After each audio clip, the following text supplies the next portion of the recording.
Today I'm going to share with you how I began to get healing from my sexual abuse. You're listening to the Go Be Great podcast with Travis Wolfe Sr., inspiring you to strive for greatness in everything, everywhere, every time. Go be great! Great day. Welcome to the Go Be Great podcast. I am Travis Wolfe Sr. and you are great.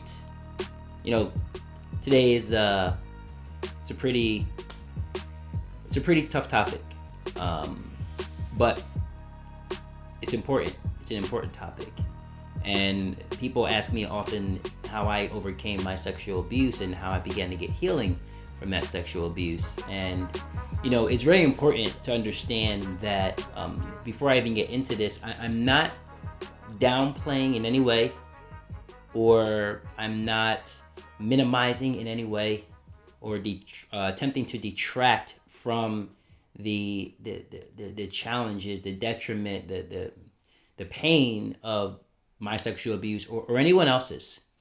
I do understand the trauma that comes with that. I experienced that trauma for 20 years of my own life. So I truly understand, or can empathize. I'll say I can empathize with that pain.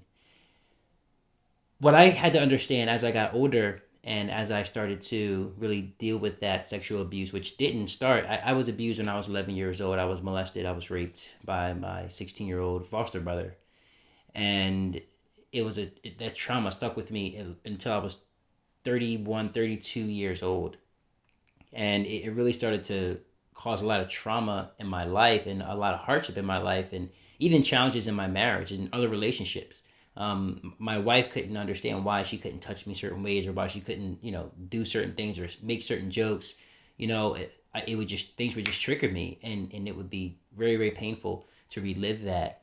When I was 8 years old, I was placed in the foster care system, and by the time I was 11, I had been in multiple foster homes, and I landed in this new foster home. I was 11 years old, and only a few months after me being in that foster home, we get a knock at the door, and we have a new foster child, and he's 16 years old, and I knew this kid. I recognized him right away. I used to go to the same school that he went to in Lawnside, New Jersey, and I didn't understand why he started to immediately, from the time he arrived, started to make up lies about me and tell the foster parents different things that I used to do. He called me a liar, called me a thief, and said that I used to steal things all the time and all these things. And at that time in my life, he hadn't known me to do those things. He hadn't known anything about me, and I didn't understand why he was creating these lies. But I realized later on that he was attempting to create a situation where my credibility was completely shot, because he had a plan. There were nights when we slept. We had bunk beds, and there were nights where he had a pocket knife, and he would lean off the top of off the top bunk, and lean over, and threaten me if I didn't allow him to do certain things to me. And I tried to tell my foster parents, but my foster parents didn't want to hear that, because foster children are guaranteed money from the state. And if the state knew what was going on in that home, everything would come crumbling down for the foster parents.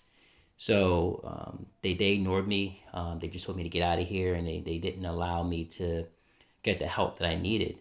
And for months, I was abused regularly, raped, just molested, just touched in all kinds of ways, and usually at knife point, by this 16-year-old kid. I'm 11 years old, and it's a sad place to be for a kid who's been ripped away from his family, and in moments like this, all he can do is cry for his mom.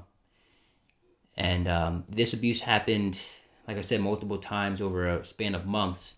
And eventually, I was able to get out of the situation. I set a fire in the woods, so that the police would come and I can, get taken away from that foster home. And I did.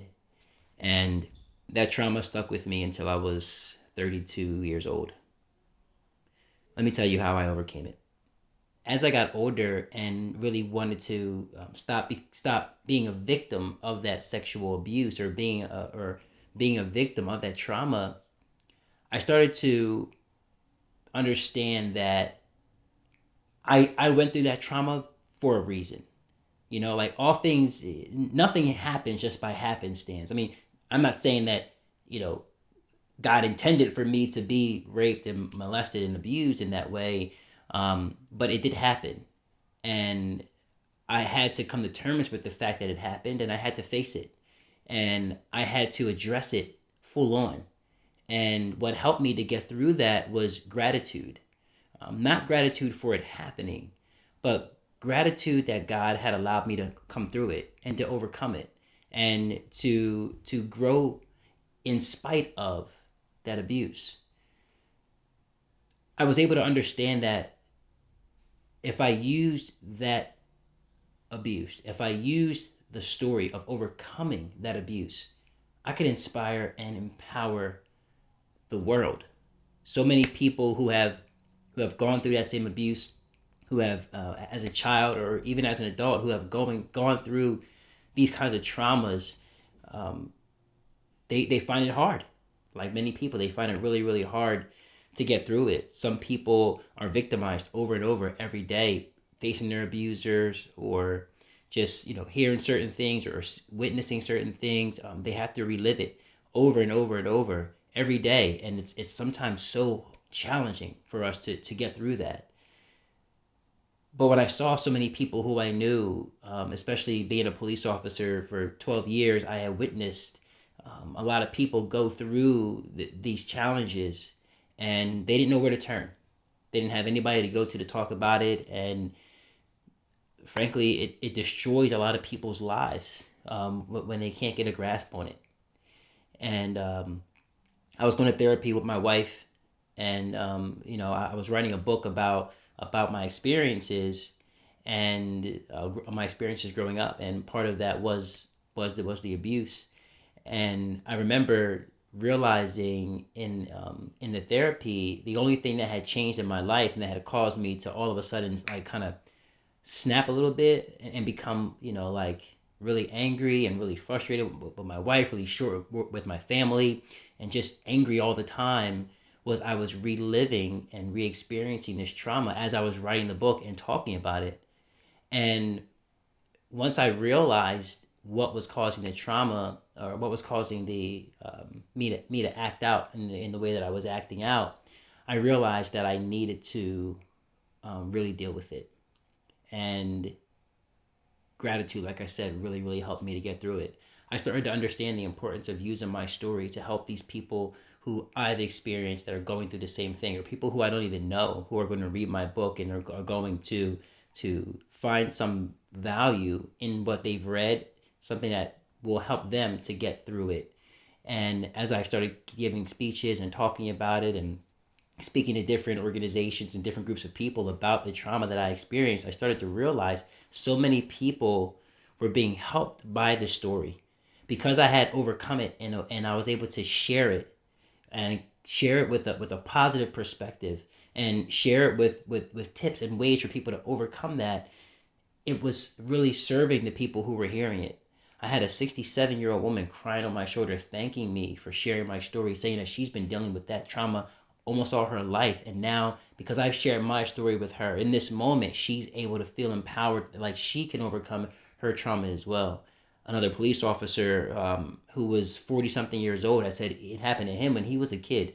And, because of the situation with his parents and one of his parents not being around and not being able to talk to his other parent, he wasn't able to really talk to anybody about that. And he dealt with it his whole life. And as police, we're working within an environment, in a culture that's usually tough. That's usually, we're looked at as strong. We're not supposed to have these kinds of feelings. And that was one of the things that held me back from sharing my story, knowing that I was a part of a culture where we're not victims. We save the victims. So it was really hard for me to face that.